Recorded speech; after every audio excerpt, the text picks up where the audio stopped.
Our first item on the agenda is to approve the meeting agendas or any updates. From last week, there's, Ms. Martinez won't be with us tonight, so we removed his presentation and then I'll review it. And then we added, since last week, Mrs. Soley under a lane change request, added her name. I think that's most of the changes. Can I get a motion to approve the meeting agenda? I'll make a motion to approve the agenda with the 2 additions. And a second? I'll second. First and second, is there any discussion? Any discussion? Any discussion? All in favor, signify by saying aye. Aye. All opposed, same sign. Motion passes. Next on the agenda, we do have the Board of Education Superintendent Evaluation Statement. And I do have that right here. So I'm just going to read this. I don't know, do you have it pulled up or? No, okay. Mr. Corp has met or exceeded expectations in all duties of the superintendent evaluation of the 2023-2024 school year. Strengths include engaging the community to enhance curriculum and course offerings, which help meet the needs of students and area workforce needs. He has made a positive impact on marketing our school district through newsletters, social media campaigns, and the school website. Under his leadership, staff were engaged in the school district goals and priorities that included professional development opportunities to improve teaching and learning.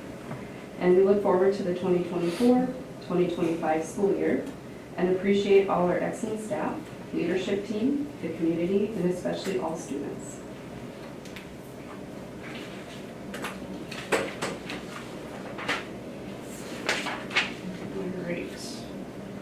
We do have opportunity for visitors to address the board. Is there anybody who wants to address? Doesn't look like it. And next up is acknowledgements. Special thanks to the Viking Gala Committee and Hall of Fame Committee. Mr. Bork, do you have anything to add? Yeah, I'd just like to thank both committees. In front of you, there should be a Viking Gala program. And then on the backside, you can see all the Viking Gala members and business sponsors of the event. So we want to thank the Viking Gala members and all the businesses that sponsored the evening. So appreciate all their time and hard work. Also, is a letter that we will send all the Viking Gala members. A thank you on behalf of the school board and administration and staff. All the money that's raised from this event goes back to teachers. So I want to thank them for all their time and effort. All right. I second that. And next up is presentations. First on the agenda is community education. This is Wanda. So if you want to look at the handout with the green, that's what we'll go over. So this is the annual report. This is due mid-November of every year to the state. If you look at the table of contents, the time frame that we're looking at for the reporting is going to be July of last year through June of 2024.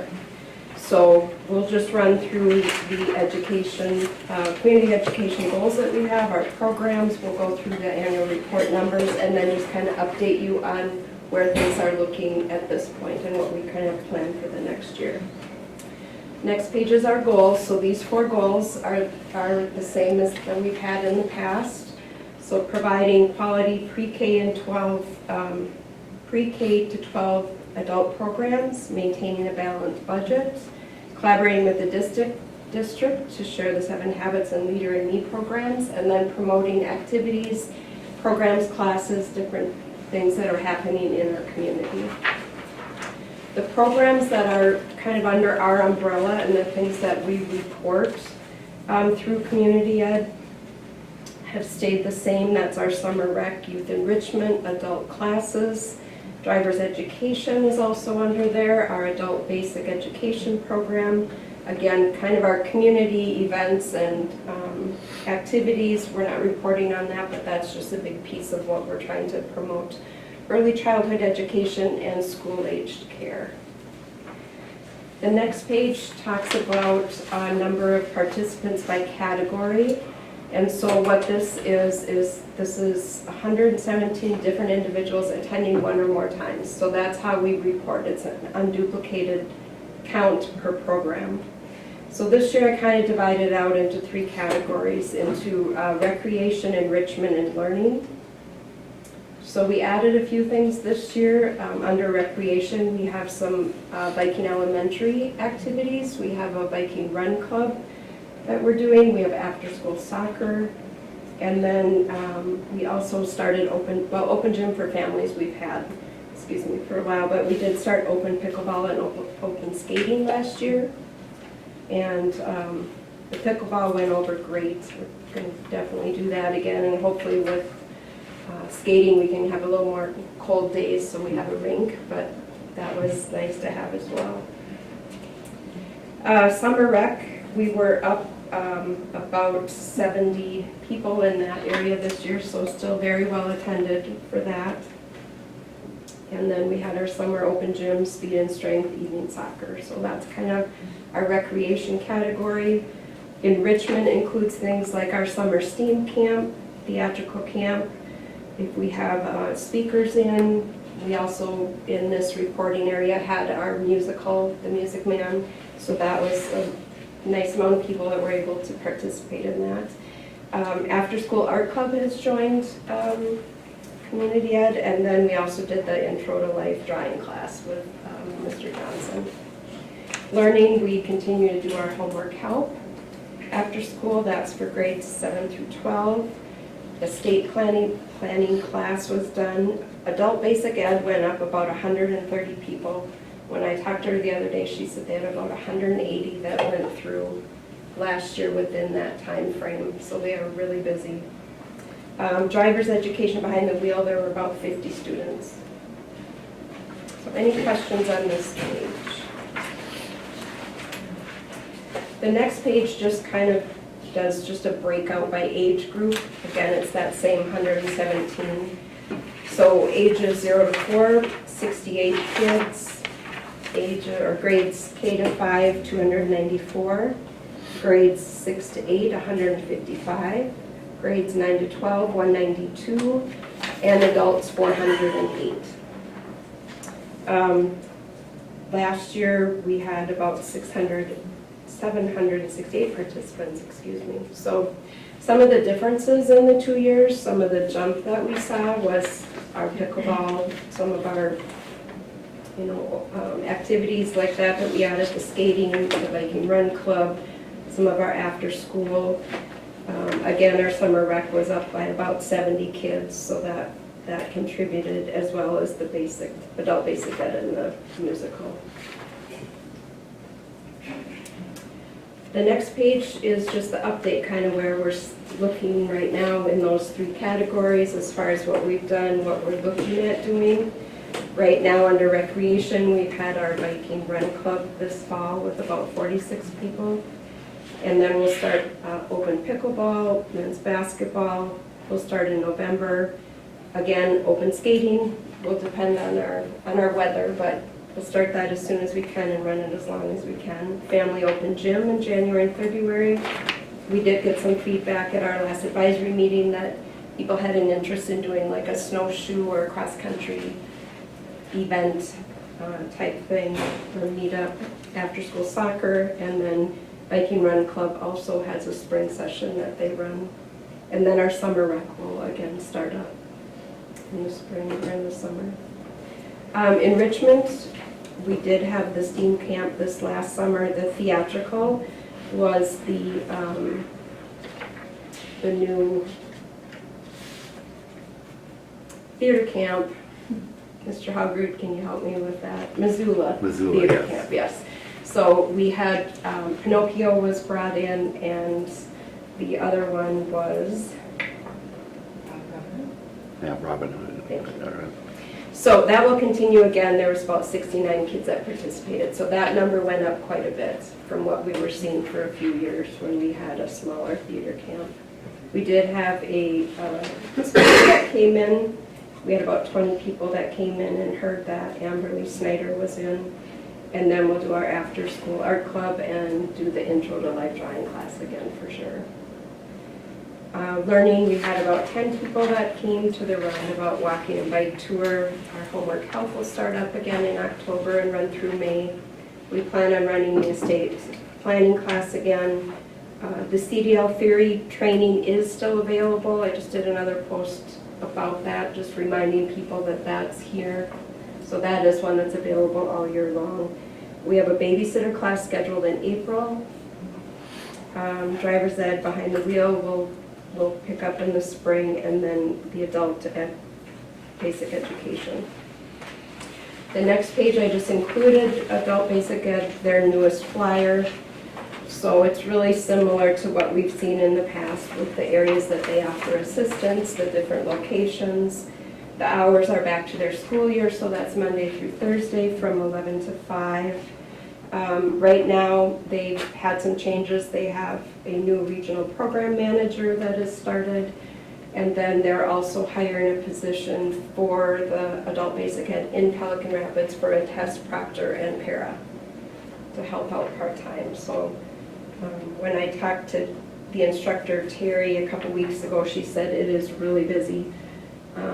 The main areas of focus that the students are really wanting is English and their driver's license, driver's ed type thing. So she was excited to get another person on board to help with that. The next page is just kind of a snapshot of the community events, classes, area resources, kind of how we share that information. I would say the biggest thing that we do is just every week I just go at the end of the week and look at the different Facebook pages, see what they're promoting. The Otter Tail has a really good one that'll talk a lot about Maplewood Leaf Days and different things. So and there's a number of different ones that will include Pelican Rapids Schools, so I will see the notification and try to match that. But I do make an effort to do that on Fridays, just to really try to share what's happening. In the summer, we also have the Pelican Rapids School Summer Programs page, or Facebook page, excuse me, and then I also do the website with that where there's just always links going out. So we're really trying to promote everything that we can that's happening. The website, we do have the community ed section where we have information. We also have area programs and resources, and I'll show you a little snapshot of that in a minute. And then in our newsletter, we continue to put information in there, upcoming events, try to share some stories and photos. So the next page is just kind of showing, this is an this is a area program resource sheet that I put together that I have posted out on our community webpage. This is just kind of a snapshot. This isn't everything that's on it.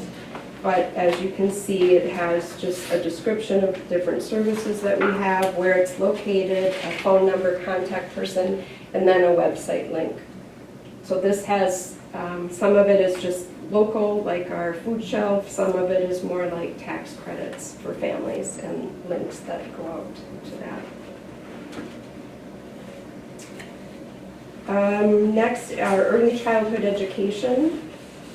Looking back, Viking preschool for last year, age 3 was 44 kids, and ages 4 and 5 for the VPK was 43. And then I just have a few of the numbers from some of the different field trips that Tara is doing with the families. She said that has just been really well attended and really well appreciated by parents and families. So right now she's doing a magical days class that runs September through May. There was 54 participants last year that were in that. She used to do some additional classes too, but now it's just having it be the Mondays, so families just know, okay, every Monday through the school year, we can have this class, and then she can just do weave some of the variety in that she had done before. The field trips, the Trowbridge Zoo, they had 53 in September. They went to a pumpkin patch, October of 23, that was 164.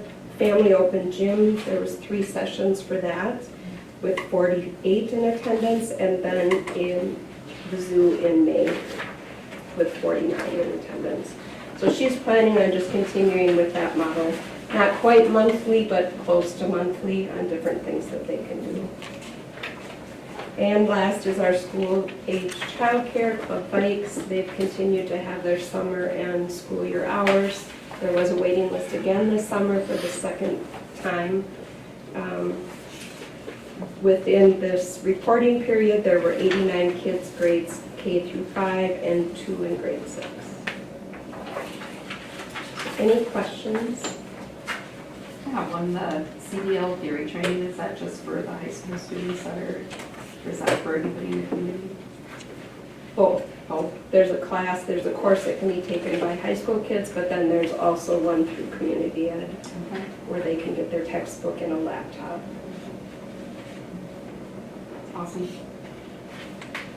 I have one, so you mentioned the advisory committee giving recommendations. Do we have other avenues and levers of receiving like community feedback on what they'd like from community ed?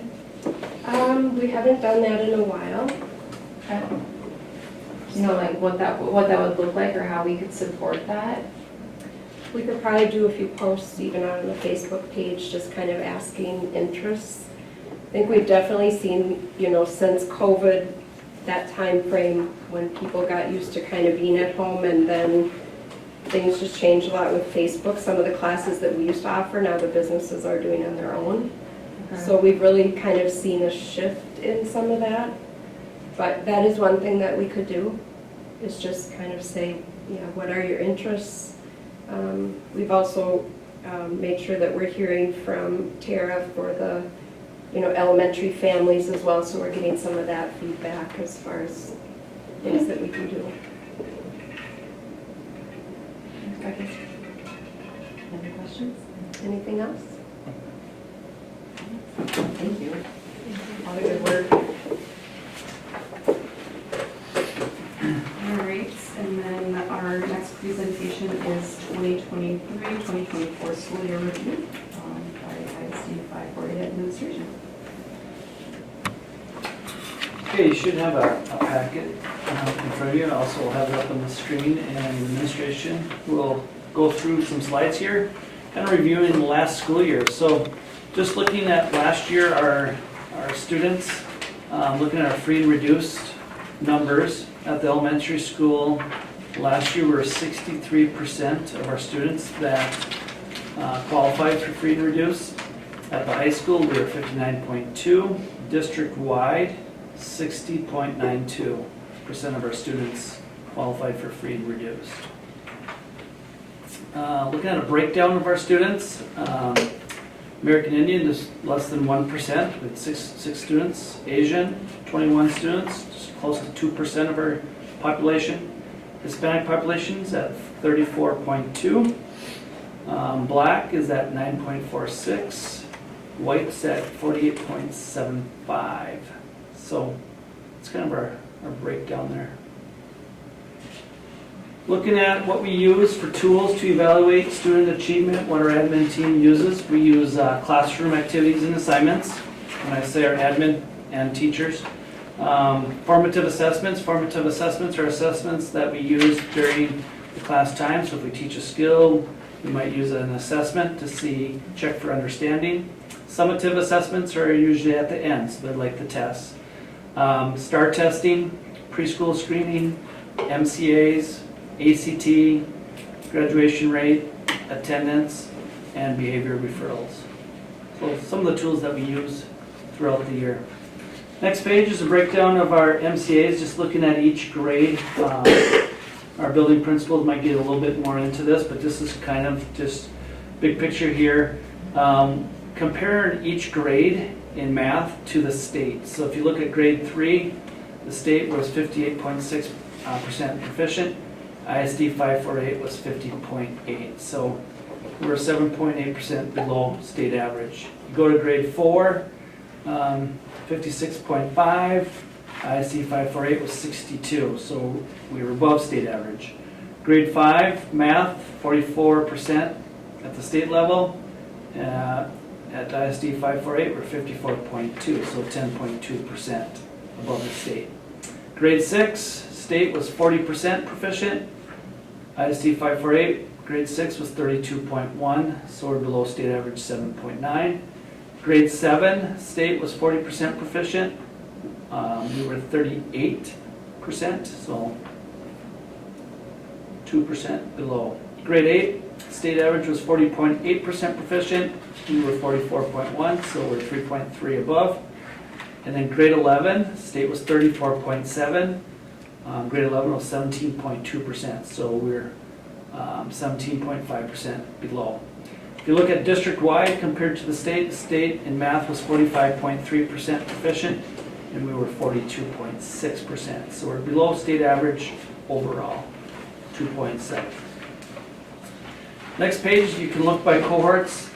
So this is nice for admin and staff to see, is we can look at as the grades, cohorts, go throughout each grade, and then you can see each grade. Just remember, 2020 was COVID, so that's why we just used the same numbers there. Could be all zeros. You didn't take the MCAs that year, but you can kind of follow each one. So it's kind of nice for staff to see. Next page is district MCA rating. So comparing us to the state, grade 3, the state was 46.3 proficient. We were 40%, so we were below state average, 6.3. Grade 4, we were 42%. State proficiency was 47.9. We were below state average, 5.9%. Grade 5, state proficiency was 57.4. In grade 5, we were 56.9. So we're 0.5% below state average. Grade 6 was 54.6% proficient. State was. We were 37.5. So we were below state average, 17.1%. Grade 7, state was 45.4%.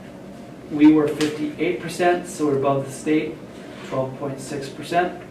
Grade 8, state was 44.3%. We were 50.8, so we're above state. Proficiency level 6.5. Grade 10, state was 52. We were 48.3, so slightly below state proficiency. Look overall, state was 49.7. We were 47.5, so slightly below state proficiency average. Next page, then you can look at the reading cohorts. You can follow each grade. The last few years, you kind of see how they did throughout the last year, the last couple of years, last few years. You also can see at each grade level. So. Next page, Mr. Nelson, elementary. So the top is reading, the bottom is math. The first column is the numbers Mr. Corp just went over, how many students met or exceeded the state standard. The second category is we take a STAR test 3 times a year in the fall, winter, and spring.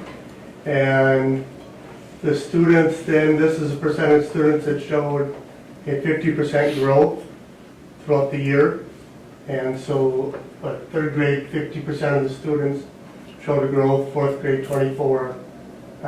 In reading, math fell below, third grade, 78%, fourth grade, 58, fifth grade, 57.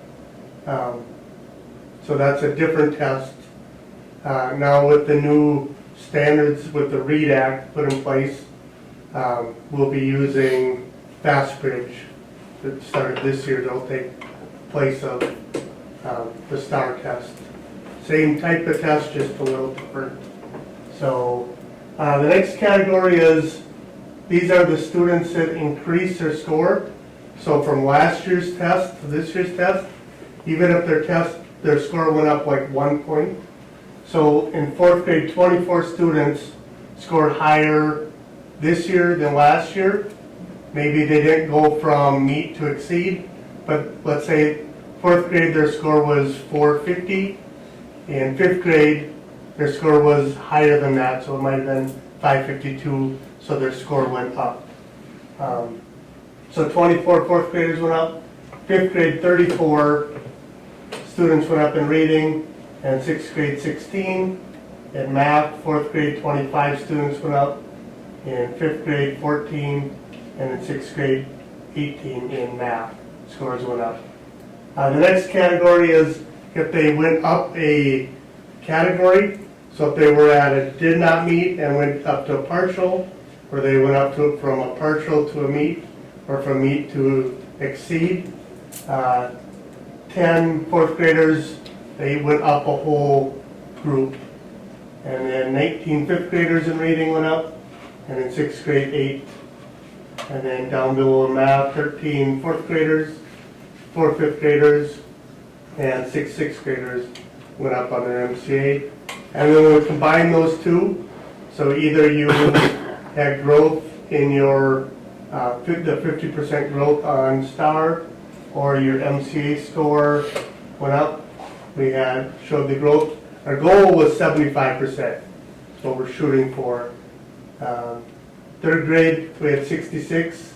That was a little hard third grade because they don't take second grade tests, so we have nothing to compare that to. Fourth grade, 54. Fifth grade was 69, and sixth grade, 47% in reading, and then math. Third grade, 85%. Fourth grade was 75%, 77% of the students. Fifth grade, 82%, and sixth grade, 49%. With math, we added the number corner last year, and with the new math curriculum this year, we saw growth with the number corner, and now with our Bridges math curriculum, we're hoping to continue to see growth.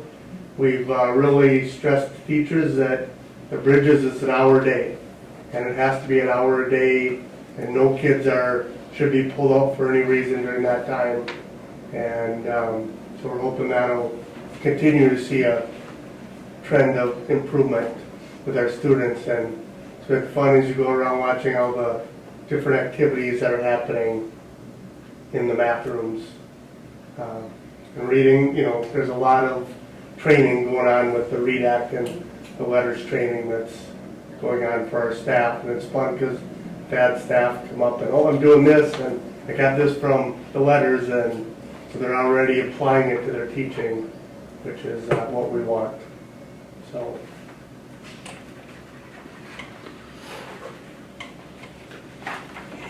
High school? Okay, high school wise, Mr. Corf went over some of these numbers already, but the graph here gives you a breakdown of the exceeds, meets, partially meets, and does not meet. So when you see the proficiency numbers, they're combining exceeds and meets. So for grade 7, 58% was proficient versus the state's 45%. So 7th grade did really well in reading last year. 8th grade reading, 51% proficient versus the state's 44% proficient. So again, good reading scores in grades 7 and 8. You also see that our exceeds was higher than the state did. Grade 10 was close, 48% proficient versus the state's 52% proficiency. In math, again, close, 38% proficient versus the state's 40% proficient. Grade 8 math, we were above state average, 44% proficient versus 41% proficient. I think it's also interesting to look at this one where you see that in the district we had lower numbers in the does not meet versus the state. So I think that's a good reflection of the students and the teachers there. Grade 11, we have some work to do. District 17% proficient, state 35% proficient. just some review and improvement steps. I mentioned this before, but we have 4 PLC groups. One is our STAR assessments, and then this group, Mr. Nelson kind of talked about STAR assessments. We've continued them in the high school. Our reading and math teachers are part of this. Last year, we kind of dabbled a little bit in STAR assessments just to kind of get our feet wet in it. This year, they're taking, all of our students took their fall benchmarks. And so we are working through the assessments, and that group is really looking at how do we add some interventions to students that need some additional support, and that wasn't something that we necessarily had. Last year, we've always had our intervention groups with Mrs. Roysum for grades 7 and 8, but we haven't, and Mrs. Korf in grades 9 and 10 for reading. We haven't necessarily had that for math in grades 9 and 10, so that will be new for us. Our ELL group is working with a teacher out of North Dakota named Ivana, and they've been meeting with her monthly. She's coming for training in November during our workshops with teachers, and so she's going to do a half day with all of our teachers to talk about support strategies for ELL students. But I've been talking with Mrs. Lindbergh, and it really sounds like what she will talk about will be applicable to a lot of our students. Special ed students, students that need some additional support, and just some good reminders of good teaching for students that need modifications and different teaching strategies. Our other group is mental health, and we know that if we're here in class, it's easier to learn, so mental health will focus on student health and keeping them here and getting them here, and then just some really good strategies for them of creating a routine for themselves at home and in school. And then student portfolios, a way for students to see their progress and see the importance of grades and their state testing. Additionally, just building on our curriculum review, we've had curriculum review, but the more,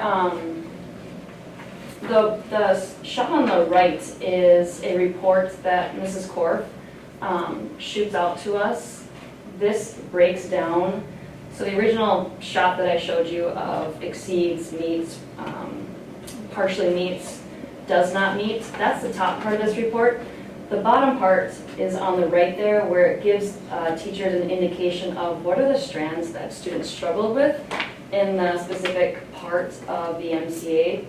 And so I'd like to have teachers really go back, and we've done a curriculum review, but really go back and do a deep dive of what are the strands that we think we're teaching well, but maybe are not teaching so well. Just looking at historical trends of MCA performance. The screenshot on the right, I went back these past few years and I've looked at the report that you see on the right and broken it down by substrand for some of them. Just to see, over the last few years, do we seem to have a trend of missing one of the strands? And so we'll use both of those to go back to our standards inventory and see if we need to do some additional work. And then lastly, I have 5 ins and 5 outs. Mrs. Roysum did a presentation for our staff in fall workshops, and it's just a quick scope and sequence. So 5 ins would be, what would you expect our students to know when they're coming into, for example, 7th grade English. And then when they come out, what do you expect them to know? So we can do a little bit better scaffolding of teaching as we go in and out of those core classes. High school graduation rate, we were above state average here. We had a 91% graduation rate versus the state stays pretty consistent at 83%. So students are doing well in graduating and meeting the requirements. Any questions?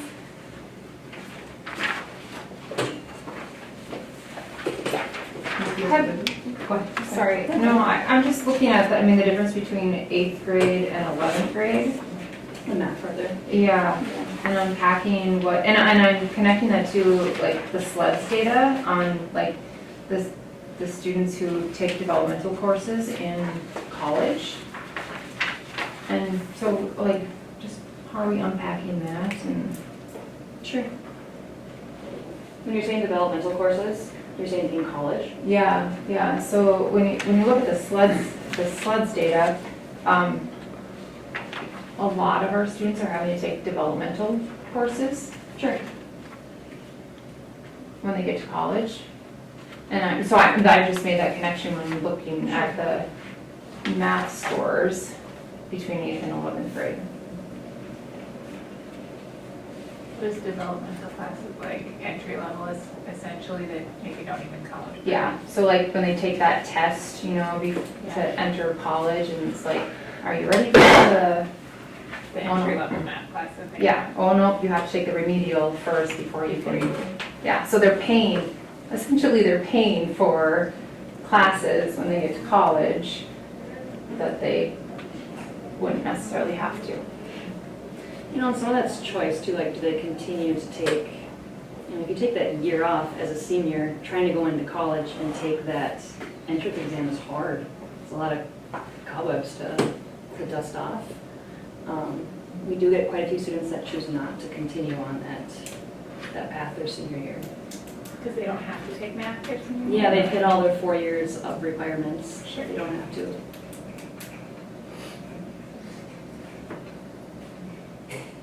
Any other questions?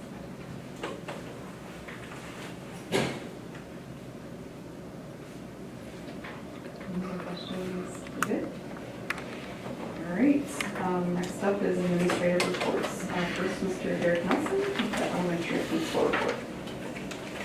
So attendance, we're at 427, down a couple. As I say that, as we had a family come in today and register, so our population, I mean, we're always in and out, so always fluctuates a little bit. I want to thank Ashley Olson and Lori Bolus for their time at Viking Elementary. They'll be moving on to other positions.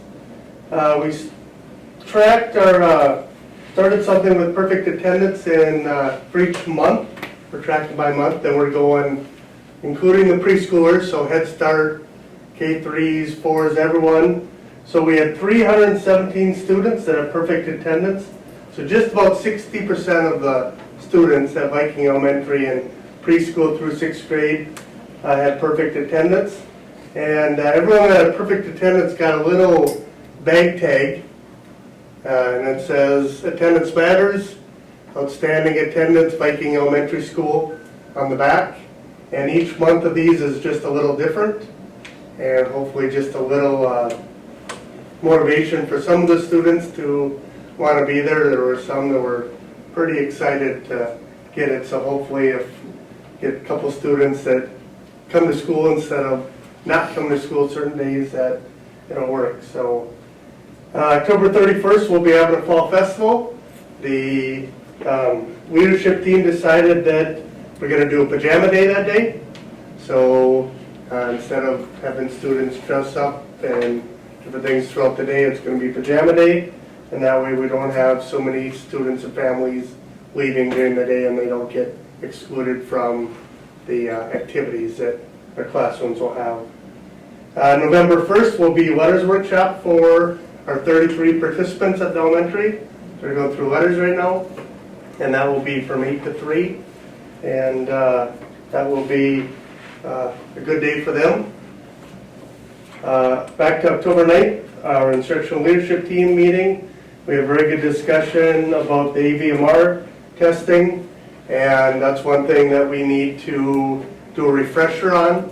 And what AVMR is, it's testing math skills, but we will wait until we get through letters training because there's a lot on everyone's plates right now.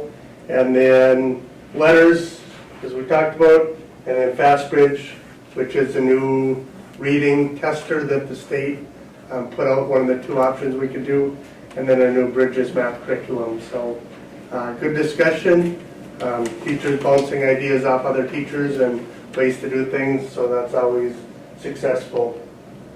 15th we had our Viking leadership team meeting. Again, we talked about the fall festival, and probably the biggest topic is how to get the breakfast line through quicker. And so much discussion was done there, and we came up with an idea that seems to be working somewhat better, but we can only get so many kids through the line so much time, so we extended the time a little earlier that the doors will open and get kids in. So that seems to have helped. The 16th was our the Lighthouse team meeting, and one of the things our Lighthouse is going to do is on the Leader Me site, there's a student survey as well as parent survey. So at conference times, we're going to give that out to parents, get parents feedback on how they feel we're doing as a school, and then the leadership team will look at that and move forward from those suggestions. And then also we had K through 3 collaboration on the 16th. 23rd is 4th through 6 collaboration, and November 6th is picture retake day for anyone who missed it or needs their picture retaken. Any questions? Thank you. Thank you, Mr. Nelson. All right, up next is the principal report for the high school. Mrs. Januszewski. Student enrollment, we are down to 384 students in October here. Guest speakers, we had 2 back-to-back days of speakers. Ms. Swanter talked about Amberly Snyder coming in. She was a fantastic speaker. She is paralyzed from the waist down, but a professional barrel racer. We invited grades 5 and 6 to come over, and it was just kind of a fun way to pack the house, and I think a nice way for kids to hear a great message. She talked about her accident that left her paralyzed, but how she's adapted to her changes. And she talked about her 3 goals, which was to walk,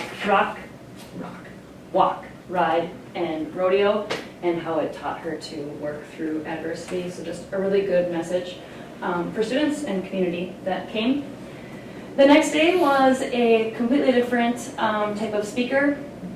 We had changed the outcome, come and talk to grades 9 through 12. They went through quite a few different community schools, and they talked about substance abuse. We had 3 speakers. They talked through stories, facts, and then just drug education for our students. Minnesota Honor Society, we have some new inductees. They were honored on October 9th at our ceremony. Mrs. Lage had a great rookie ceremony. She invited Ms. Kygotis to come and talk, and she had a great message about finding your people for students. Mid-quarter was already October 4th. Grade checks were sent out the following week. Teachers and advisors use this just to work with students to get caught up. October is also College Knowledge Month. The goal of this is just for students, especially seniors, to think about college. It is a free application for a lot of Minnesota schools during this month. Mrs. Lage does quite a few things. She does her senior meetings with her students, senior students. She does a grade level newsletter. Seniors are going to go on a field trip this week to Fergus Falls. 9th graders went to Detroit Lakes last week. We will offer the PSAT and ASVAB to our juniors and seniors again this year. Taco Tuesday is back. We encourage staff on Tuesdays to wear college apparel or just anything that's related to business, trades, things that get students talking about TACO. TACO stands for trades, armed forces, college, and then the O stands for occupation. So just having students think about those 4 different options for post-secondary. And then we have a taco board outside the locker bay here. Upcoming events, we just had MEA break. It was beautiful weather for teachers to get outside. The 31st is the end of quarter 1. November 1st is our teacher workshop. And as I mentioned, the first part of the day, we will have Ivana coming to talk about some ELL training for our staff. November 11th, parent-teacher conferences, and then the end of November is fall break. Just a couple of fun things, so I don't steal Eddie's thunder, maybe. Homecoming, we had a walking parade. I wasn't quite sure how it would go, but it honestly was a lot of fun. We had the elementary come over, and it was loud and it was fun. Our homecoming court visited Pelican Valley. They were all dressed up before coronation.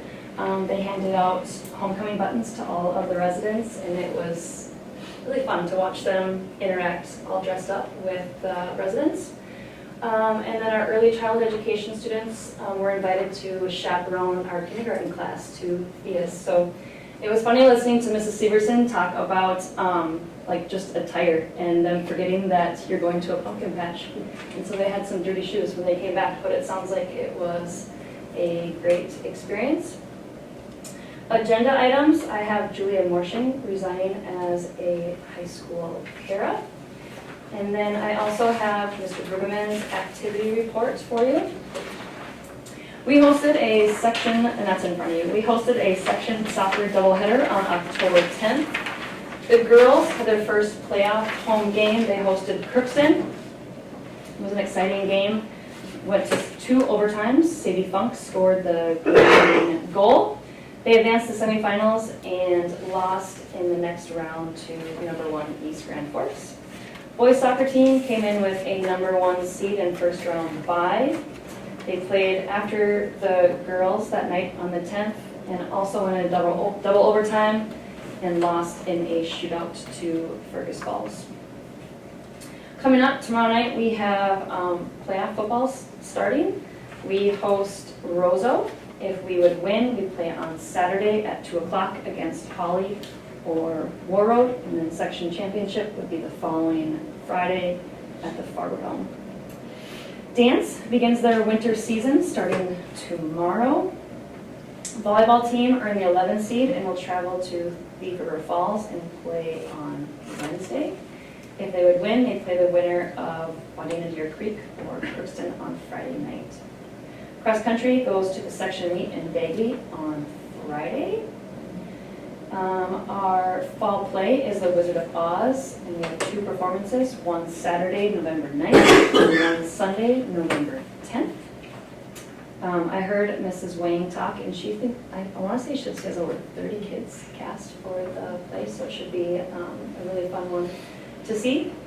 Fall band concert is Thursday, November 14th, and the choir concert is Tuesday, November 19th.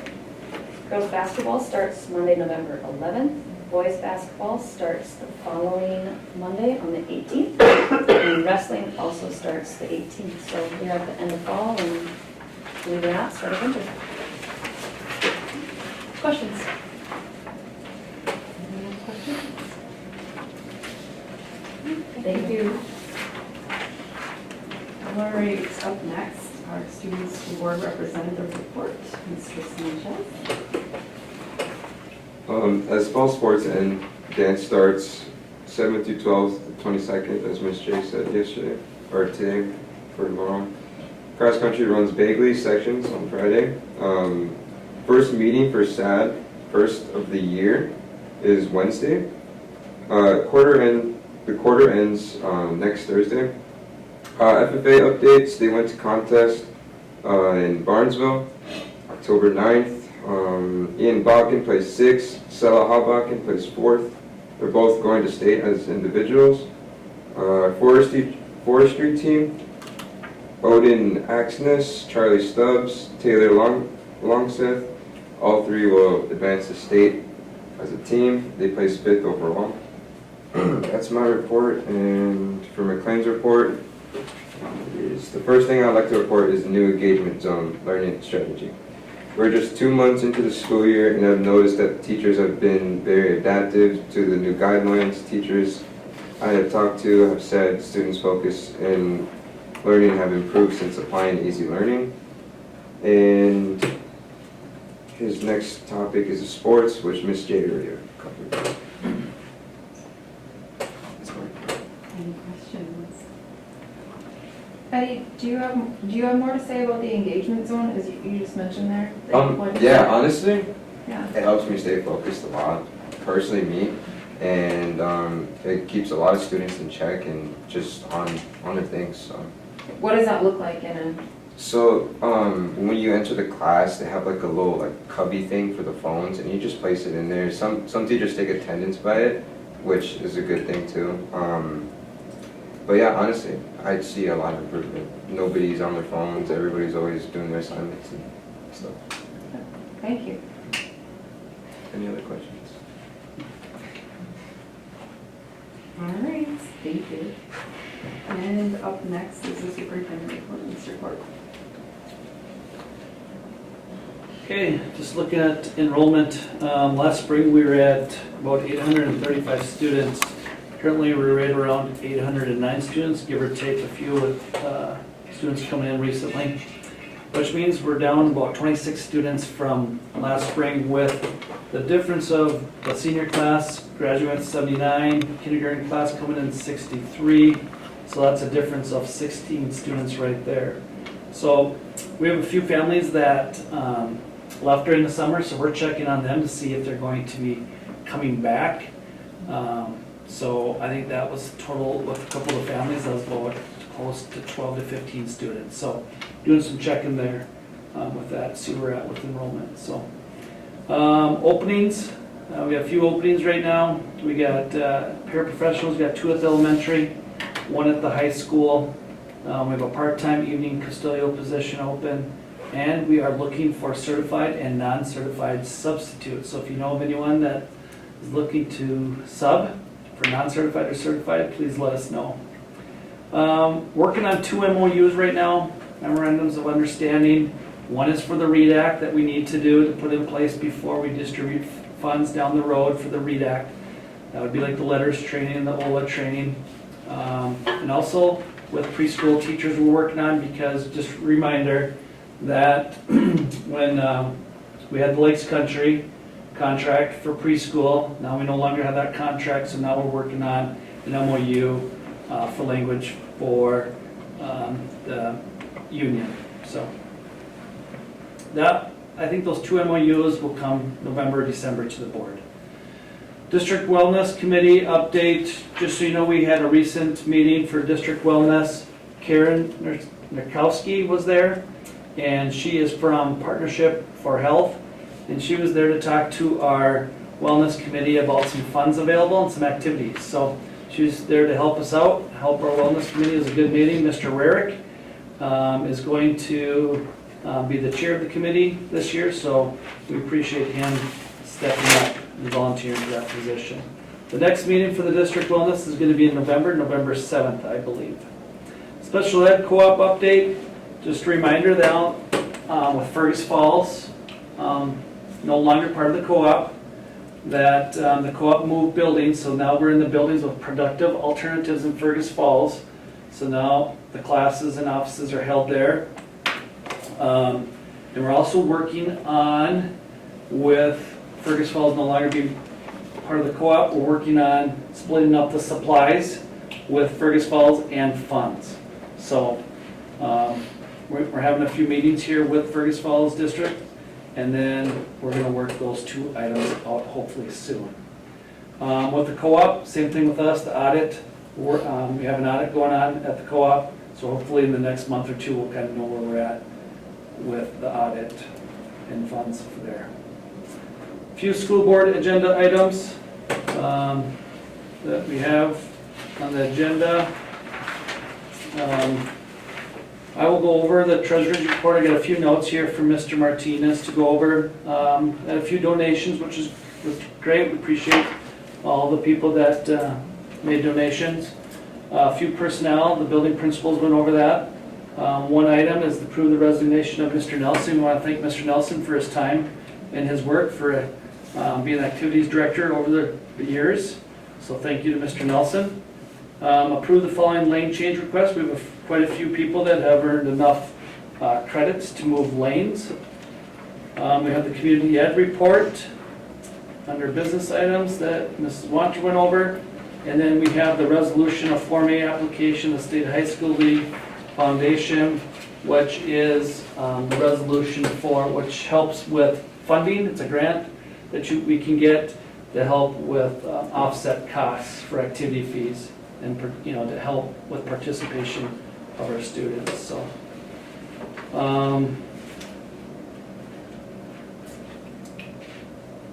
let me go over the treasurer's report here.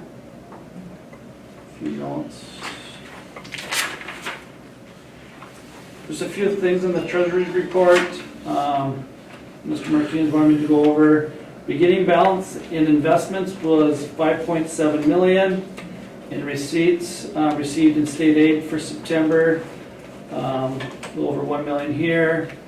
Accounts payable under investments, he pulled an investment account to cover expenses, pulled $1 million out. So the ending balance in investments was just short of 6 million, so about 5.8 million. Under the funds, beginning balance, starting our checking account was about 164,000 right here. Total deposits into the checking account was a little over 1 million. And then you can see our accounts payable and payroll right here for the month of September. And then our ending balance in our checking account was 55,000. And then the total end balance with investments plus our checking account is right around a little over 5.8 million.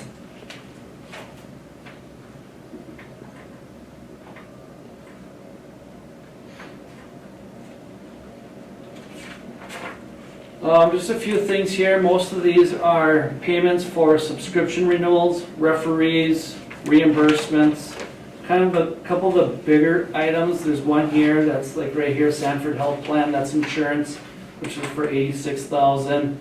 Christensen Bus Services in here, that's 92,000, that's for transportation. So that's what he wanted me to cover here. And this last item with Mr. Martinez's report is that audit. He's working on the audit right now, and he's expecting in December the audit report.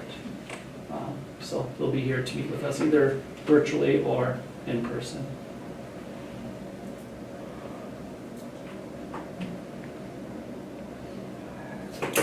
I believe that's all I have. All right. Any questions? Any questions? Good. Okay, moving on to consent items. Item A, approve board minutes, September 18th, 2024, for regular school board minutes. B, approve board minutes, October 9th, 2024, special school board meeting. Item C, financial claims for September bills. And the treasurer's report.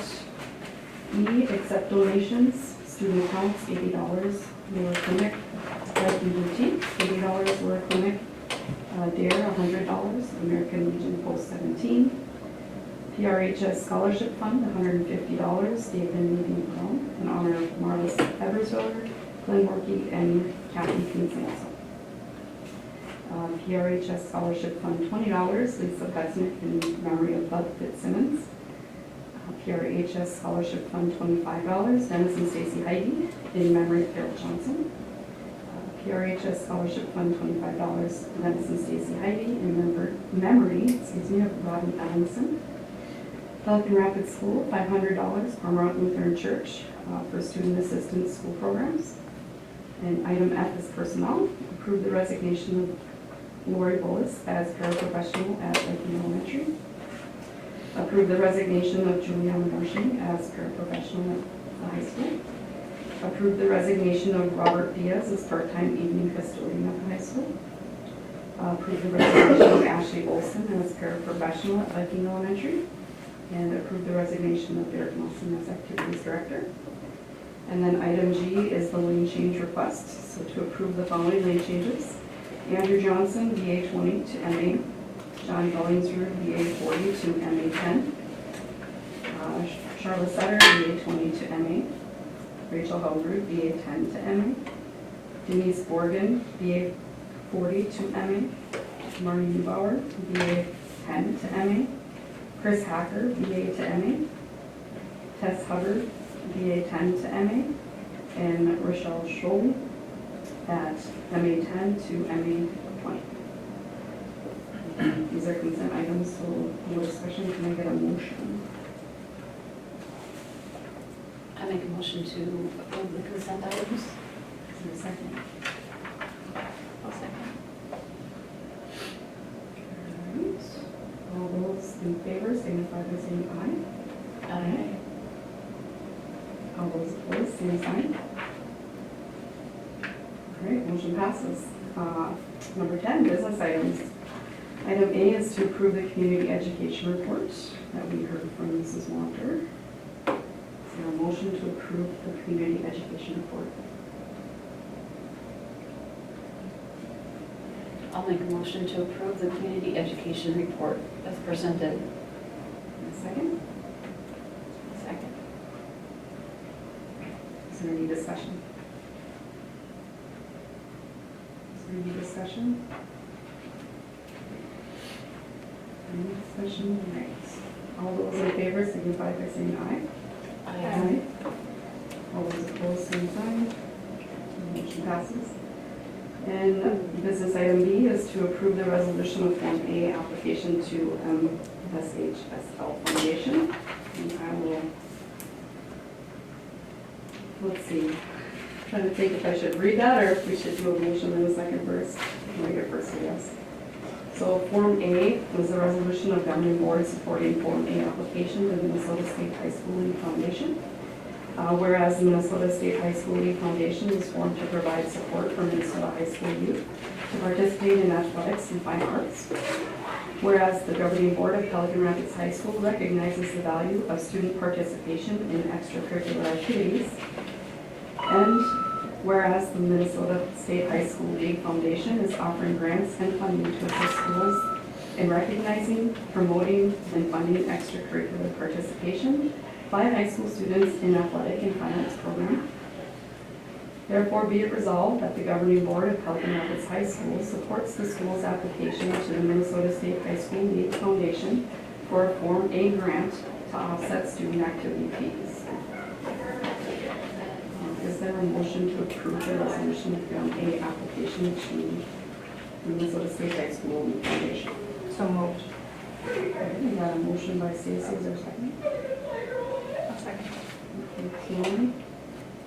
Motion and a second. Is there any discussion? I don't know that this is the time, but I would like with the State High School League conversation and with the resignation of our athletic director, I'm just wondering if there is a time where the board could, I guess I'm feeling sad, disheartened, that we lost a great human in the position of activities director. And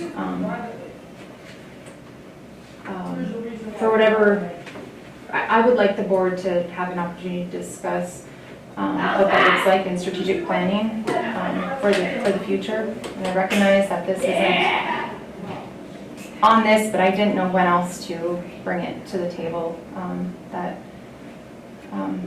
We just lost a great human in this position for support of our students in the district.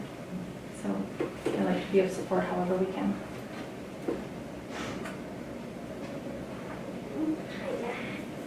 Any other comments or discussion?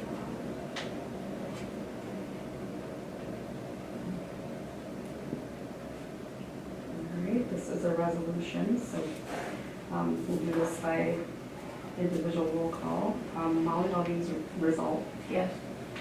Brenda? Yes. Emma, yes. Stacy? Yes. All right. Resolution passes, carries. Upcoming meetings, November 13th, regular meeting at 6 p.m. December 16th, regular meeting at 6 p.m. And with that, I believe we can adjourn if I can get a motion to adjourn. I'll make a motion to adjourn. All right. Is there a second? I'll second. All right. Second by Brenda. Is there any discussion on that? All those in favor signify by saying aye. Aye. All those opposed, same sign, and the motion carries.